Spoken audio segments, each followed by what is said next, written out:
Your taxes could go up in 11 days, all because the House can't find a way to extend the payroll tax cuts. It means everybody wants the cuts, but the House and the Senate have different views on how to execute them. NBC Bay Area's political analyst Larry Gerston joining me tonight. Thank you so much for coming. You're welcome. So the Senate passed their version of the extension, and then they left for break. And then the House comes to work on it. They're still working on it.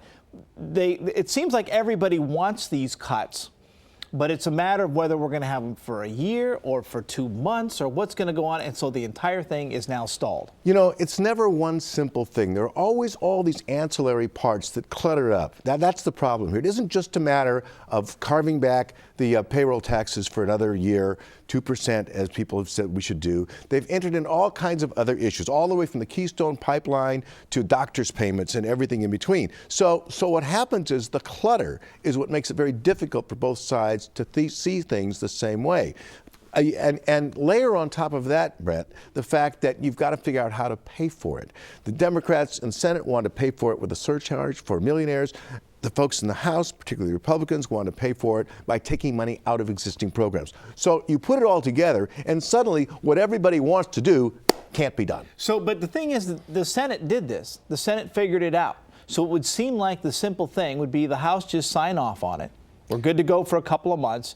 We'll deal with it later. But there are some saying you're just kicking the can down the road. Let's deal with it right here, right now. Well, the Senate figured it out, so to speak. What they figured out is that they couldn't figure it out. They said, all we can do is put this on for 2 months so that when we come back, we can actually sit down with the House seriously, quietly, methodically, and work this whole thing out. So it's a Band-Aid. I think that's a fair statement. Speaker Boehner said that. But the point is they figured better a Band-Aid than to leave the wound untreated. As for the House, yeah, they said we're ready to go for a year. But remember, they put in all kinds of interesting requirements, including that Keystone pipeline, that the Democrats in the Senate find almost impossible to swallow. So everyone is saying it's your fault, but at the same time, there's culpability all the way around. Is there trouble for John Boehner, Speaker Boehner, in the sense that the Senate came to an agreement and he seemed to talk to the Senate and the president saying, okay, we can get this done.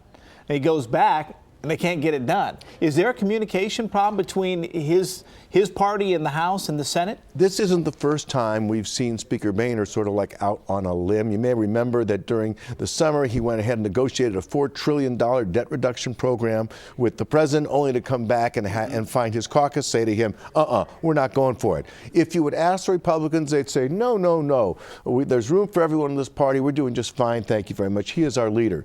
But the fact of the matter is that Boehner, who is used to cutting deals, that's how he has been raised, if you will, been weaned in the House, is used to cutting deals, making compromises, finds himself having a great difficult time doing that with this very ideological wing of the party. Now, is Boehner in trouble? The answer, we'll know more about that come November, because if the Republicans lose a large number of seats in the House, then it will be time for the Republicans to probably think twice about whether they want to keep Speaker Boehner. All right, well, let's talk about whether he might lose the spot in the House or not. Election time, some of the new numbers coming out. President Obama's re-election chances looking a little better today. A new CNN ORC poll shows the president gained another 5 points on several possible challengers. The survey shows President Obama has a narrow edge over Mitt Romney and Ron Paul.